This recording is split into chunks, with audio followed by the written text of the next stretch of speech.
एक माँ अपनी बेटी को बहुत सुंदर से पढ़ाती है, लिखाती है। माँ गुण कला में कुशल है तो बेटी को भी गुण कला में कुशल प्रवीण करती है। बेटी को सुंदर सुंदर शिक्षा दे रही है। क्या कहती है माँ?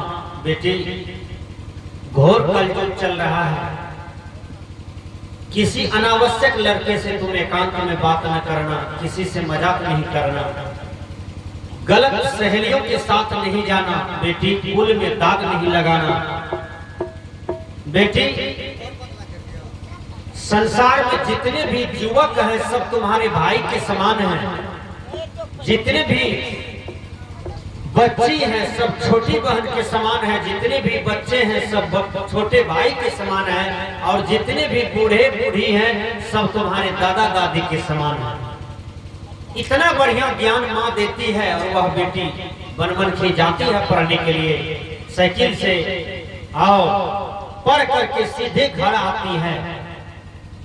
आचरण में बेटी प्रवीण हो गई, कभी फूल में दाग लगने नहीं दिया। माँ सोचती है सीता जैसन बेटी को जन्म दिए हैं तो राम जैसन दुल्हा को, राम जैसन वर इसको खोजना चाहिए।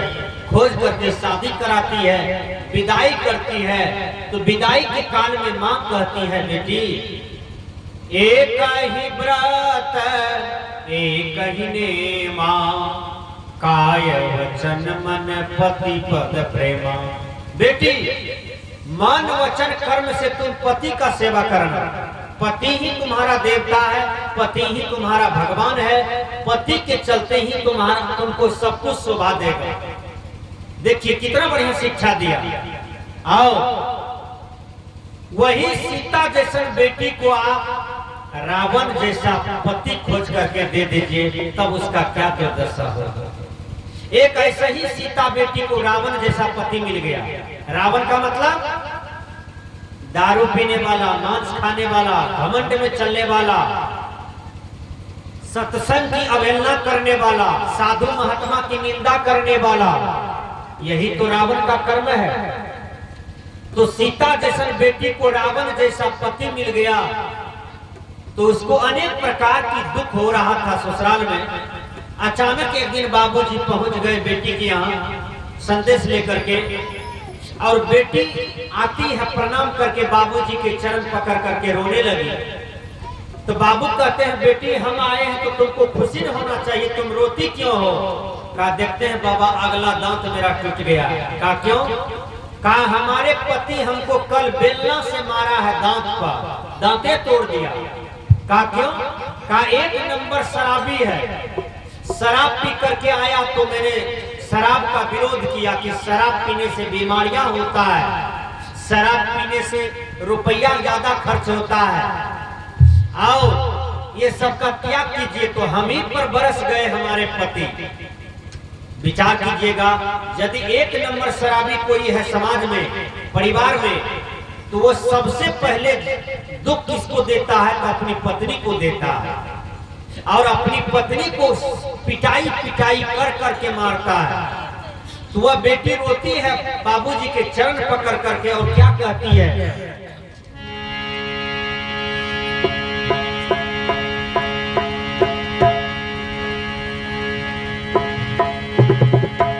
ओकरा से शादी का है कैला हो बाबूजी, ओकरा से शादी का है कैला हो बाबूजी, ओकरा से शादी का है कैला हो बाबूजी।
बेटी को आपने पैदा तो जरूर किया, ये बाबूजी क्यों धन दौलत को देख करके आप भूल गए, चरचक्का गाड़ी को देख के भूल गए, जमीन देख करके भूल गए, मोटरसाइकिल देख करके भूल गए, और लड़का की सूरत को देख करके भूल गए। बाबूजी हमें तो इस घर में एक दिन भी शांति नहीं मिली है। बाबूजी हमने एक दिन ससुर जी से व्यक्त किया कि एक दिन सत्संग करा दीजिए, तो ससुर क्या कहती है, अरे तू सत्संगी का बेटी है तो जाकर के नहिरा में सत्संग करो, हमको सत्संग करने के लिए पैसा नहीं है।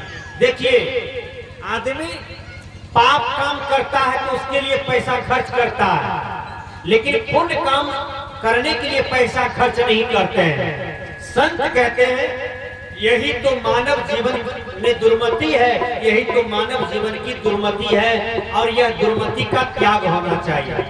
वो बच्ची बाबूजी के पैर पकड़ करके रोती है, बाबूजी सारी बात को सुन रहे हैं, बाबूजी खामोश हैं। बाबूजी सोचते हैं कि बेटी को तो हमने इस घर में इसलिए दिया था कि बेटी को शांति मिलेगी, बेटी को सुख मिलेगा।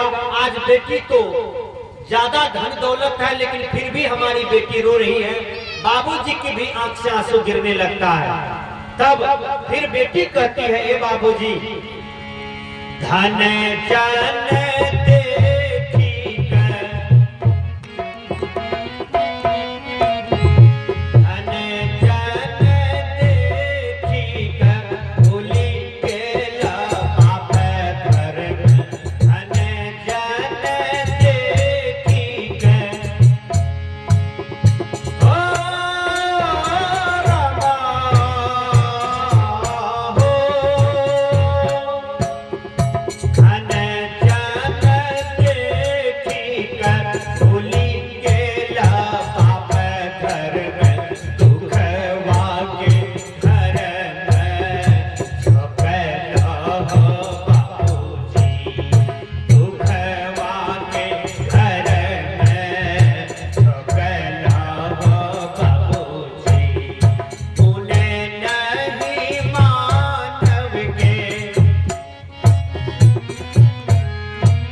लोग कहते हैं लक्ष्मी घर दरिद्र बाहर।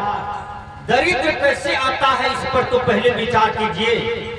दरिद्र आता है दुर्मति में, दुर्बुद्धि में, और लक्ष्मी कैसे आती है तो वह आता है सुमति में और प्रेम में। जिस परिवार में सुमति नहीं है, सुमति का मतलब अच्छा मति है, सुबुद्धि नहीं है यानी अच्छी बुद्धि नहीं है, तो वह परिवार में दरिद्र हो जाएगा। धन दौलत भी है तो बेचते बेचते दरिद्र हो जाएगा। और जिस परिवार में धन दौलत नहीं है, यदि दुर्बुद्धि सुबुद्धि है, सुमति है, तो धीरे धीरे वह धनवान हो जाता है। जहां आप लोग सत्संग में बैठे हैं, यही तो सुमति का ज्ञान दिया जाता है, यहीं पर तो सुबुद्धि का ज्ञान दिया जाता है। इसलिए जहां सत्संग होता है वहां करोड़ों काम छोड़ करके बैठना चाहिए, सुनना चाहिए। सजना, जिस आदमी को मनुष्य जोड़ी में सत्संग अच्छा नहीं लगा, सत्संग नहीं कर पाया, तो अंत में जमराज के हाथ से वो बहुत पिटाया जाएगा और रो रो करके वो मरेगा।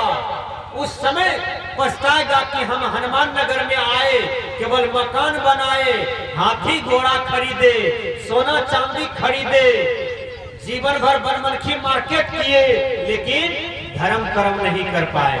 अभी देखिए हमारे कलाकार महोदय 50 रुपया दान में दे दिए। आखिर वो इतने सुंदर कलाकार भी हैं और एक अच्छे सत्संगी भी हैं, एक अच्छा नवयुवक भी हैं। हमारे जवाहर बाबू, प्रकाश बाबू, जिबचपुर में सत्संग हुआ, उसमें लगभग 10,000 टका बताइए सहयोग किए हैं, चावल सहयोग किए, और वहां 2 दिन रह करके सभी संत महात्मा भक्तगणों का सेवा किए। यही धर्म कर्म आदमी का साथ में जाता है, बल्कि टेढ़ापनी कोई नहीं कीजिएगा। इस मनुष्य तन में आदमी मरने के बाद भी गाली देगा, घमंड नहीं कीजिएगा, अहंकार नहीं कीजिएगा, नहीं तो आदमी मरने के बाद भी गाली पढ़ेगा। संत कहते हैं कि अपने आप का कल्याण चाहते हो तो सुमति में आ जाओ, सुबुद्धि में आ जाओ, सत्संग में आ जाओ, साधु का सेवा करो, संतों से प्रेम करो, यही तो उद्धार का मार्ग है। वो बच्चिया कहती है, ये बाबूजी आपने हमें तो दुख के घर में झोंक दिया, अब मैं क्या करूं? बाबूजी कहते हैं, ए बेटी तू कुछ दिन और देखो, तुम पति का पूजा करो, वो कितनों शराब दारू पिए लेकिन फिर भी उसी का पूजा करो। बेटी दुख सह सह करके पूजा करती है, लेकिन है सब कोई विपरीत। परिवार में एक भी आदमी का बुद्धि सही नहीं है, न ननद का, न ससुर का, न सास का, न पति का, लेकिन बेचारी अकेले पड़ गई है। लेकिन याद रखिएगा, सत्य की नैया कभी डूबता नहीं है, एक दिन वह उदय होकर के ही रहता है। संत कहते हैं, बेटा यापन घरे रखला,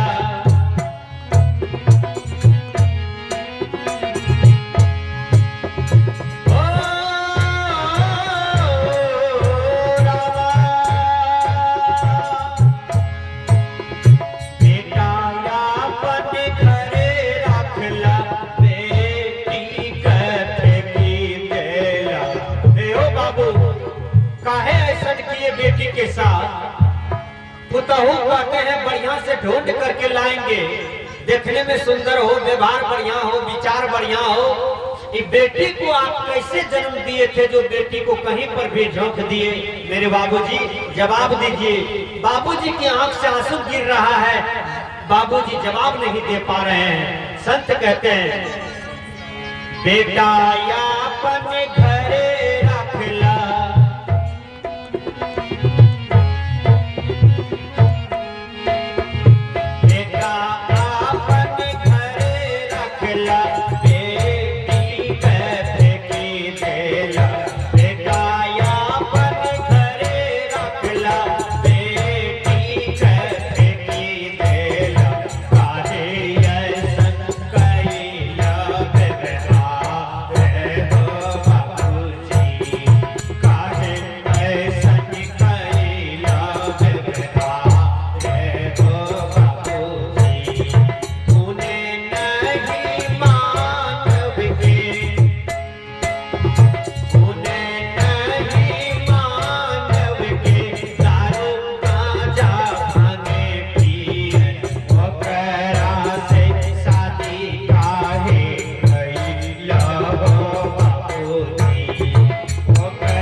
पति में, ये पूरे परिवार में। बाबूजी सुन रहे हैं, बाबूजी कहते हैं, बेटी क्या क्या दोष है बताओ तो? मांस मछली अंडा के घर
वाला जीवन जीते हैं मनुष्य। कैसे?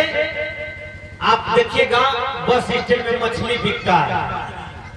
अब मछली जो बिकता है वो मछली पर 1 लाख मक्खी बैठल रहता है, वो भन भन करता है मक्खी। बताइए, एक आदमी मछली खरीद रहा था, मैंने पूछा भैया नाक पर रुमाल काहे दिए हो? कल के महके छे बड़ा हो बाबा। हम कहिए जखनी नीर के खेबी गरम मसाला देकर तखनी अगरबत्ती जलबे छी आगू की है, अभी महकता है। जिस समय भात में मिला के खाते हो तो लाज नहीं लगता है कि जो मछली भर पेट पे खाना खाया होगा, मुर्दा खाया होगा, नेटा खखास खाया होगा, और वो मछली को हम भात में मिला के खा रहे हैं, घीन तो लगना चाहिए। अरे तुम्हारे खाने के लिए सेब है, अंगूर है, बेदाना है, किशमिश है, छोहरा है, भात दाल साग सब्जी रोटी घी मलिदा खोआ छाली है, क्या क्या नहीं है। तू इसको खाते हो भैया, तुमसे बढ़िया तो बैल है। बैल को कुट्टी पानी मिला करके खिला दीजिए और उसमें एक कोठो चना माछ गिरा दीजिए, बैल नहीं खाएगा, कहेगा बिसैन माँ के छो की सब के लिए भूखल भर जेते बैल नहीं खेते।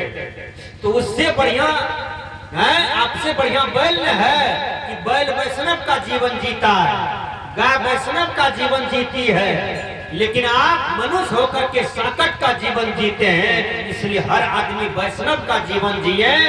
जो माला ने लिए हैं, कंठी ने लिए हैं, वो भी अपने जीवन के साथ अपराध करते हैं। अरे शरीर का कोई भरोसा नहीं है, इसलिए जल्द से जल्द माला कंठी लीजिए, गुरु मंत्र लीजिए और ध्यान साधना के मार्ग में उतरिए, बढ़िया से कमाइए खाइए, इसी में जीवन का कल्याण हो जाएगा। संत कह रहे हैं सास ससुर ननद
समझ जाना कि यहाँ हमारी बेटी को सुख मिलेगा, बेटा को सुख मिलेगा। यदि धन दौलत हार चाम रूप देख करके भूलिएगा तो याद रखिएगा एक दिन आप झूलिएगा, दुख की गड्ढा में गिरिएगा और बेटी भी रोएगी और आप भी रोइएगा। न आपको शांति मिली न तो बेटी को शांति मिली। संत कहते हैं, देखिए राम भगवान जब शादी किए तो सीता को आत्मसात कर लिए, वनवास भी गए तो सीता साथ चल दी। ऐसा पति पत्नी होना चाहिए जो पत्नी के दुख में पति खड़ा हो जाए और पति के दुख में पत्नी खड़ी हो जाए। ये तो जीवन जीने की कला है। धन से सुख शांति नहीं मिलता है मेरे दुनिया के लोगों। यदि धन दौलत है, लड़का 1 नंबर शराबी है, 1 नंबर जुआरी है, 1 नंबर बलात्कारी है, कहीं आपकी बेटी उनके साथ में चली गई तो वह बेटी को अभाग ही अभाग लिखा है। संत कहते हैं कि एक सुंदर बेटा को जन्म दीजिए ऐ मेरे समाज भगवान, और एक सुंदर बेटी को भी जन्म दीजिए, ताकि दोनों अपना अपना चरित्र का रक्षा करें। ऐसा नीचे घरवा में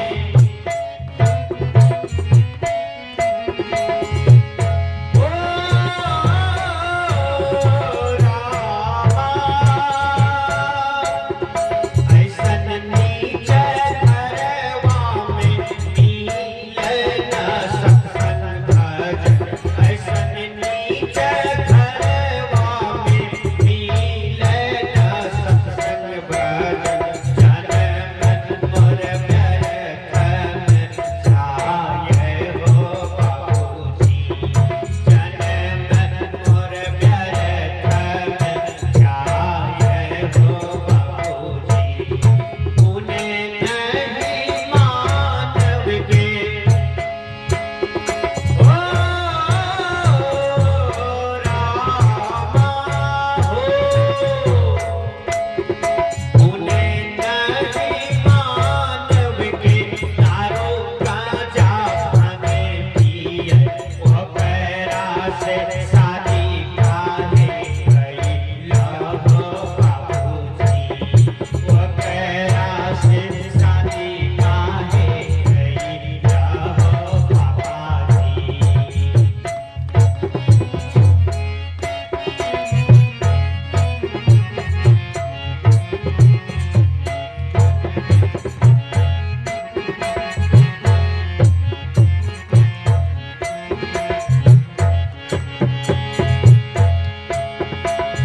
दुख की पहाड़ झेल रही है बेटी, कहते हैं बाबूजी अब तो हमारे जीवन में सुख शांति कभी मिलने ही वाला नहीं है।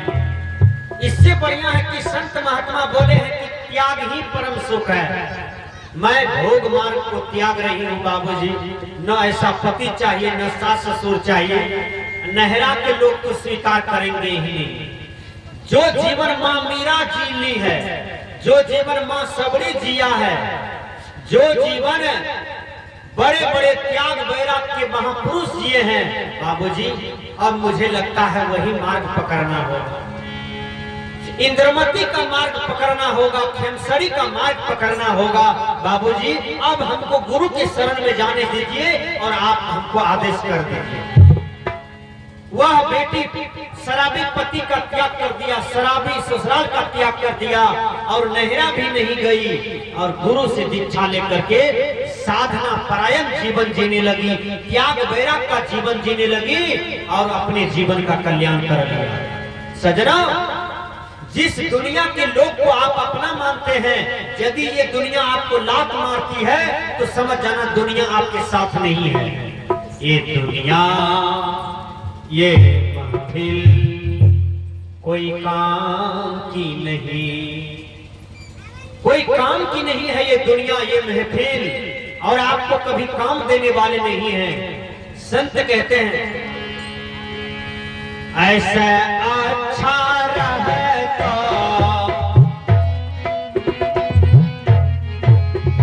ऐसा अच्छा रहे तो कुंवारी हमें घर में। बाबूजी ध्यान से सुनिए,